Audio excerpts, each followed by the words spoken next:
आज श्री बाबू यानी कि श्री कृष्ण सिंह, जो कि बिहार के पहले प्रधानमंत्री भी थे और पहले मुख्यमंत्री भी थे, उनके जीवन से संबंधित आपको उनके जीवन का सबसे बड़ा झूठ आज न्यूज हंटर पर हम देंगे। और वो सबसे बड़ा झूठ क्या है उसको जानने से पहले ये भी जान लीजिए कि श्री बाबू 31 जनवरी 1961 को उनका देहांत हुआ था। तो आज उनकी पुण्यतिथि है। इस पुण्यतिथि के अवसर पर हम उनके जीवन का सबसे बड़ा झूठ इसलिए ही बता रहे हैं क्योंकि ये सिर्फ लोग नहीं बताते हैं ऐसा झूठ, सिर्फ नेता नहीं बताते हैं, खास करके कांग्रेस के नेता ऐसा दावा करते आए हैं आज से नहीं, पिछले 6-7 दशकों से, 6 दशक से कम।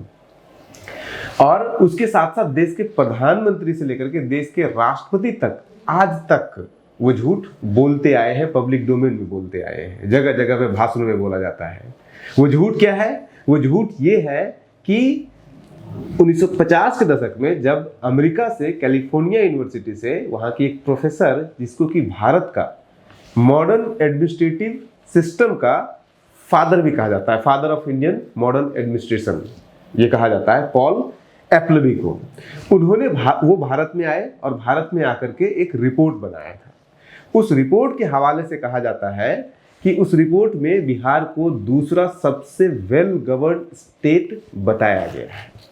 और ये सबसे बड़ा झूठ है। हालांकि इस झूठ को देश के प्रधानमंत्री मनमोहन सिंह भी बोल चुके हैं, छोटे मोटे नेता तो पता नहीं कितने बार बोले हैं, लेकिन देश के प्रधानमंत्री रिसेंटली 2006 में भी बोले हैं और देश के राष्ट्रपति उस समय अब्दुल कलाम आजाद ने भी बोला है। अब आप सोच रहे होंगे कि हम सबसे ज्यादा पढ़े लिखे हम ही हैं, मनमोहन सिंह से भी ज्यादा पढ़े लिखे हैं क्या, कलाम जी से ज्यादा पढ़े लिखे हैं क्या?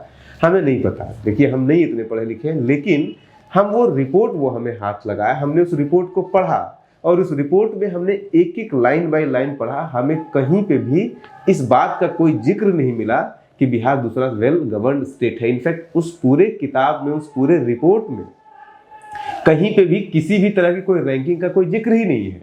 इनफैक्ट पूरे किताब में आपको बिहार का जिक्र सिर्फ 2 बार मिलेगा। और आपको ये भी बता देते हैं कि वो रिपोर्ट एक रिपोर्ट नहीं थी।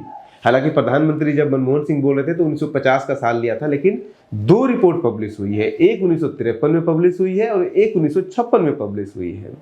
न तो 53 वाले में तो फिर भी 2 जगह बिहार का नाम है मेंशन किया हुआ। 56 वाले रिपोर्ट जो कि दूसरा रिपोर्ट था, उसमें तो बिहार का कहीं कोई नाम ही नहीं है। बिहार छोड़िए, किसी भी देश के किसी भी राज्य का कोई जिक्र ही नहीं है सेकेंड वाले रिपोर्ट में। पहले वाले में जिक्र है और वो सब कुछ हम आपको बताएंगे, लेकिन उससे पहले इसका कॉन्टेक्स्ट समझ लीजिए।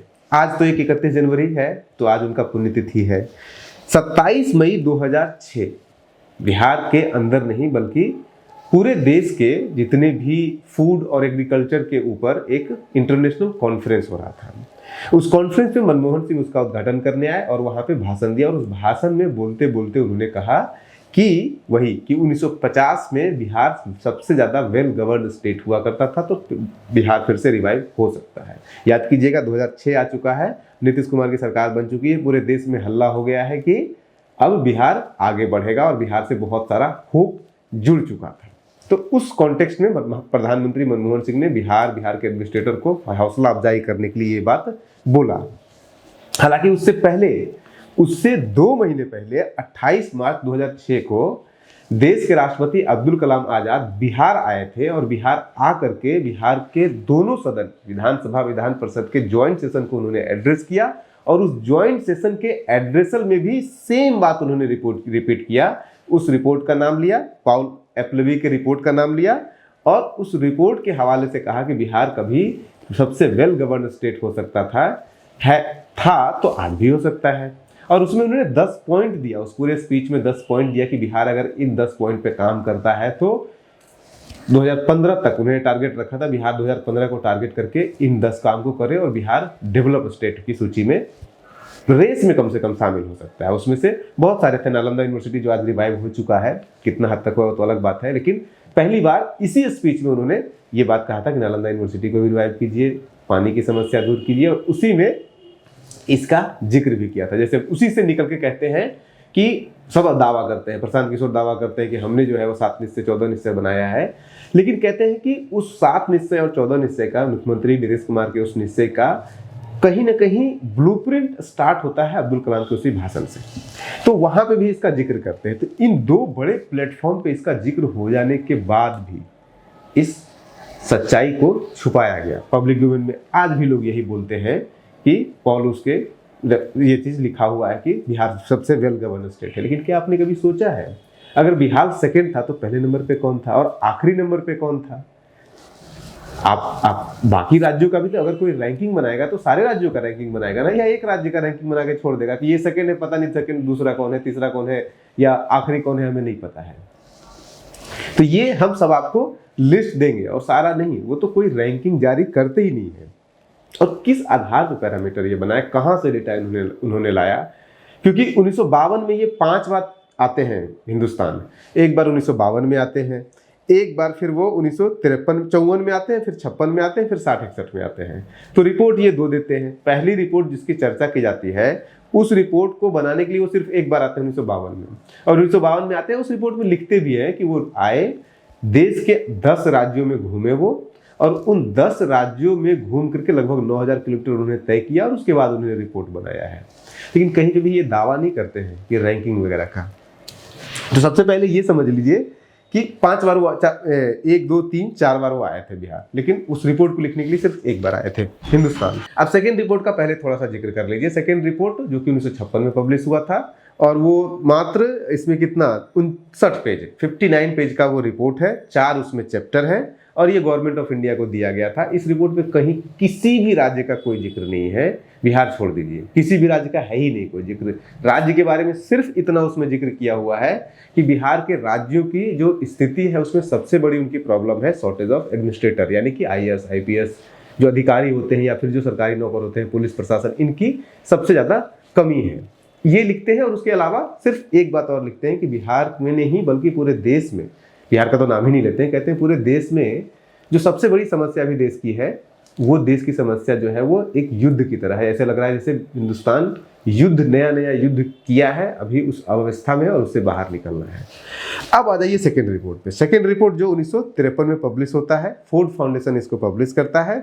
70 पेज का ये रिपोर्ट है, 70 पेज प्लस उसमें फॉरवर्ड और इंट्रोडक्शन जोड़ दीजिएगा तो टोटल 73 पेज होता है। और इसमें 11 चैप्टर है, 10 चैप्टर है और एक कंक्लूजन है।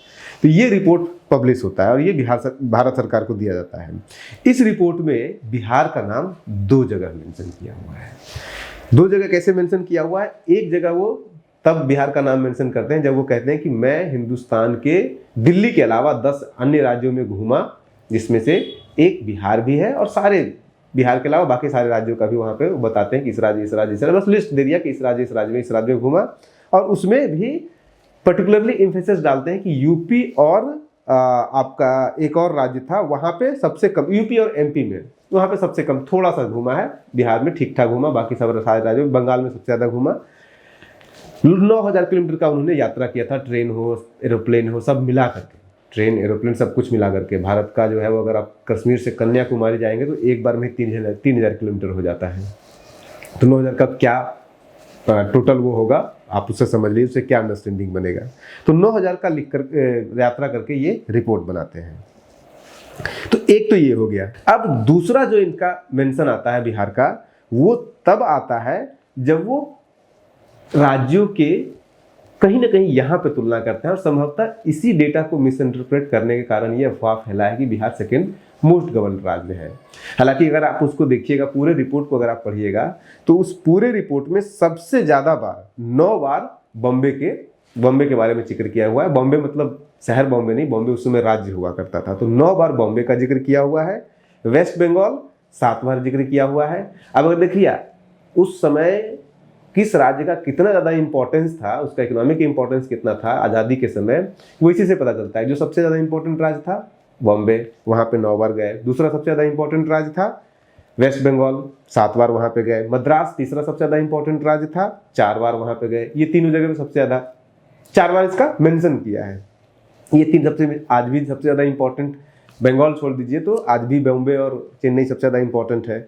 इसके अलावा फिर वो बिहार 2 बार बिहार का मेंशन किया है। उसके साथ साथ पंजाब और भोपाल का भी 2 बार मेंशन किया, हालांकि बुराई करने के लिए किया है। भोपाल का जो दूसरा मेंशन उन्होंने किया है वो यही बताने के लिए किया है कि वहाँ पे तो स्थिति सबसे ज़्यादा दयनीय है। और उसके बाद फिर बाकी सारे राज्यों का एक एक बार मेंशन किया, चाहे वो राजस्थान हो, चाहे फिर वो सौराष्ट्र गुजरात का तो मेंशन ही नहीं किया गया, वो बॉम्बे का ही पार्ट मान लिया जाता है। बाकी सब राज्यों का एक एक बार मेंशन किया गया है। अब जो दूसरा बार मेंशन किया गया है बिहार का, उसको समझिए। दूसरा बार जब मेंशन किया गया है तो उसमें ये डेटा दिया गया है। और सबसे पहले ये समझ लीजिए कि ये जो डेटा उन्होंने दिया है उन्होंने खुद लिखा है कि ये डेटा उनका नहीं है। ये डेटा है तमिलनाडु में, उसमें मद्रास राज्य हुआ करता था। मद्रास राज्य का इकोनॉमिक एडवाइजर एक इकोनॉमिस्ट हुआ करते थे, डॉक्टर बी नटराजन। उन्होंने एक रिपोर्ट बनाई थी वेल्थ एंड वेलफेयर के नाम से। उस वेल्थ एंड वेलफेयर रिपोर्ट के अंदर ये डेटा दिया हुआ था और ये डेटा को दोबारा अपनी रिपोर्ट में शामिल करते हैं पॉल एप्लेबे। और वो कहते हैं कि देखिए, जिस तरह से ये डेटा बी नटराजन ने दिया है, इस तरह का रिपोर्ट बनाया है और इस तरह का डेटा दिया है, इस तरह का डेटा, इस तरह का रिपोर्ट हिंदुस्तान के अंदर बार बार इस तरह का रिपोर्ट बनना चाहिए, उसको पब्लिश होना चाहिए। तब जाकर के पता चलेगा अलग अलग राज्यों की स्थिति क्या है और अलग अलग राज्यों के बीच में सामंजस्य विकास के पैमाने पे कैसे बनाया जा सकता है। उन्होंने कोई अपना डेटा नहीं दिया है, उन्होंने कोई अपना रैंकिंग नहीं दिया है। और इसमें जो डेटा उन्होंने दिया है, जो डॉक्टर बी नटराजन के हवाले से दिया है, उसमें ये लिखा हुआ है कि किस राज्य का, और सारे राज्यों का नहीं, कुछ राज्यों का, 6-7 राज्यों का, वो बंगाल का देते हैं, बिहार का देते हैं, यूपी का देते हैं, बॉम्बे का देते हैं, आसाम का, मद्रास का और पंजाब का। अब ये क्यों इंपॉर्टेंट है ये कि आसाम तो वो जाते ही नहीं है, तो वो कैसे डेटा दे रहे हैं? वो इसलिए डेटा दे रहे हैं क्योंकि वो डेटा उनका है ही नहीं, वो डॉक्टर बी नटराजन का डेटा है। तो वो जो डेटा है उसमें ये कहा गया है कि अलग अलग राज्यों का, यानी कि कोई भी राज्य, अलग अलग राज्यों का जो इनकम है पर कैपिटा, प्रति व्यक्ति आय है, उसका कितना प्रतिशत हिस्सा राज्य लेता है कर के रूप में, ये डेटा सिर्फ दिया हुआ है। यानी कि और उसमें बिहार दूसरे नंबर पर है। कहने इसको सही समझिए, ये कुछ ऐसे है कि अगर आपकी आय 100 रुपये है तो उस 100 रुपये में से राज्य सबसे ज़्यादा बिहार में ले रहा है 3 रुपया 17 पैसा। यानी कि इसको ऐसे समझिए कि सबसे ज़्यादा जो राज्य ले रहा था वो बंगाल में ले रहा था। यानी कि बंगाल में अगर आपका इनकम उस समय 1950 के दशक में अगर आपका इनकम महीने का या साल का 100 रुपये था तो उसमें से 4 रुपया 17 पैसा स्टेट ले लेता था टैक्स के रूप में। अगर आप बिहार में हैं तो बिहार दूसरे नंबर पर है। बिहार में 100 रुपये अगर आपका इनकम है तो उसमें से 3 रुपया 21 पैसा स्टेट ले लेता था, यानी कि राज्य ले लेता था। यानी कि टैक्स कलेक्ट करने में, टोटल टैक्स में नहीं है बिहार सबसे आगे। 100 रुपया आपका है, अब आपका 100 रुपया है या 2000 है या 5000 है, उससे मतलब नहीं है। 3% राज्य ले लेता था और टोटल टैक्स कलेक्शन बिहार का सबसे ज़्यादा नहीं था, दूसरा सबसे ज़्यादा नहीं था, परसेंटेज सबसे ज़्यादा बिहार ले रहा है। यानी कि कह सकते हैं कि लोगों के इनकम में जो सेंधमारी करना कह सकते हैं, उससे टैक्स कलेक्ट करना, सबसे ज़्यादा टैक्स बिहार में कलेक्ट हो रहा था। जैसे कि लोग कहते हैं कि ब्रिटिश सरकार के दौरान टैक्स बहुत ज़्यादा कलेक्ट होता था। इसका मतलब ये नहीं है कि ब्रिटिश सरकार के द्वारा हिंदुस्तान में टैक्स ज़्यादा कलेक्ट हो रहा है तो हिंदुस्तान जो है बहुत अमीर था। गरीब से ज़्यादा टैक्स कलेक्ट किया जा रहा है, अमीर से कम टैक्स कलेक्ट किया जा रहा है, ये भी तो हो सकता है। तो परसेंटेज में बिहार ज़्यादा ले रहा है। यानी कि कहीं ना कहीं एक तरह का इसको कंपेयर आप ब्रिटिश सरकार से कर सकते हैं कि सबसे ज़्यादा टैक्स कलेक्शन बिहार में ही हो रहा है बंगाल के बाद। बंगाल में 100 रुपये के ऊपर 4 रुपया 17 पैसा टैक्स लग रहा था और बिहार में 3 रुपया 21 पैसा टैक्स लग रहा है।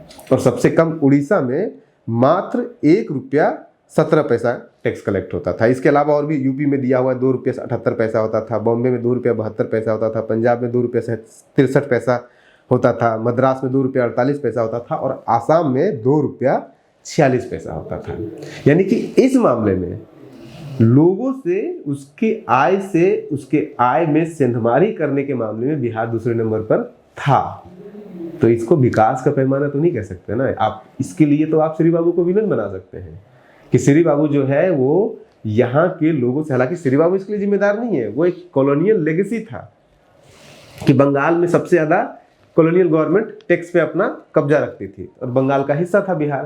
तो कितना भी कुछ कम होगा तो बिहार से भी कलेक्शन ज़्यादा होता था जैसे जैसे। और ये सरकार का ये नियम था, ब्रिटिश सरकार का ये नियम था कि जहाँ पे वो ज़्यादा अपना स्ट्रॉन्ग प्रेजेंस रखते थे वहाँ पे वो ज़्यादा टैक्स कलेक्ट करते थे। जहाँ पे उनका प्रेजेंस कम होता था, जहाँ पे वो कम, जैसे जहाँ पे जो रैयतवाड़ी क्षेत्र होता था वहाँ से टैक्स बहुत कम कलेक्ट करते थे वो, क्योंकि वहाँ के एडमिनिस्ट्रेशन पे भी ध्यान ज़्यादा नहीं देते थे। तो इनका सीधा सा मतलब था कि जहाँ पे हम ज़्यादा स्ट्रांग रहेंगे वहाँ से ज़्यादा टैक्स कलेक्ट करेंगे, जहाँ पे वीक रहेंगे वहाँ पे कम टैक्स कलेक्ट करेंगे। और यही चीज़ मुगल के दौर में अकबर भी करते थे, यही चीज़ समुद्रगुप्त के दौर में, जो गुप्त काल था, मौर्य काल था, तो यही कहा जाता था उसमें, जिसमें कि कॉन्फेडरेसी ऑफ स्टेट होता है, जिसमें कि जो सबसे दूर का राज्य है, सबसे कमजोर राज्य है, जिसमें हमारी होल्ड कम है, वहाँ से हम टैक्स कम कलेक्ट कर रहे हैं, और जहाँ से ज़्यादा है वहाँ पे हम ज़्यादा कलेक्ट कर रहे हैं। तो इस मामले में बिहार से सबसे ज़्यादा टैक्स कलेक्ट होता था, दूसरा सबसे ज़्यादा टैक्स कलेक्ट करने वाला राज्य है। अब ये कहाँ से अफवाह उड़ती है, इसी रिपोर्ट के आधार पर, ये तो चलिए फिर भी दूसरा नंबर पे आ रहा है, ये कहाँ से अफवाह उड़ती है कि यूपी सबसे बेस्ट गवर्न था, स्टेट था, इसका तो कहीं कोई इसमें जवाब ही नहीं है। मैक्सिमम आप यूपी के बारे में ये कह सकते हैं। अच्छा, ये भी है एक चीज़ और, ये साफ है कि ये मैं कोई देवता नहीं हूँ जो मैंने ऐसा कुछ निकाला है, ये इसके पहले बहुत लोग ऑलरेडी कर चुके हैं। और विवेक देबरॉय जो नीति आयोग में रह चुके हैं, भारत सरकार के नीति आयोग में रह चुके हैं, उन्होंने इसके ऊपर उसी समय जब प्रधानमंत्री मनमोहन सिंह ने ये भाषण दिया था 27 मई 2006 को, तभी उन्होंने ये आर्टिकल लिखा और कहा कि प्रधानमंत्री झूठ बोल रहे हैं, उनको पता ही नहीं है। उनको तो यहाँ तक नहीं पता है कि रिपोर्ट 1950 में नहीं 1953 में पब्लिश हुआ था। इसी तरह से बिहार के ही, जैसे कि राष्ट्रीय स्तर पर नीति आयोग सबसे बड़ी संस्था मानी जाती है पॉलिसी मेकिंग के लिए, बिहार के स्तर पर आद्री को समझा जाता था उस दौर में कि सबसे बड़ी संस्था है, नीतीश कुमार सब कुछ यहीं से लेते हैं। तो आद्री के जो कर्ता धर्ता सबसे बड़े थे साहिवाल गुप्ता, उन्होंने 2010 में ये बोला था कि ये सबसे बड़ा अफवाह है कि बिहार दूसरा सबसे बड़ा गवर्न स्टेट, सबसे बढ़िया गवर्न स्टेट है। लेकिन थिंकरों की सुनता कौन है, पढ़ने वाले की सुनता कौन है, लोग तो नेताओं की सुनते हैं। तो अफवाह ज़्यादा तेजी से फैलता है और ये भी एक अफवाह है। हमारा काम था, हमने इस अफवाह को आप तक पहुंचाने का प्रयास किया। कहाँ तक पहुंचता हमें नहीं पता है, हमारी कोई भी दुर्भाव या इस तरह का नहीं है, लेकिन सच की तरह देखा जाना चाहिए। श्री बाबू ने बहुत सारे अच्छे काम किए, उसके ऊपर हम अलग से वीडियो बनाएंगे। आप बने रहिए न्यूज़ हंटर के साथ। नमस्कार।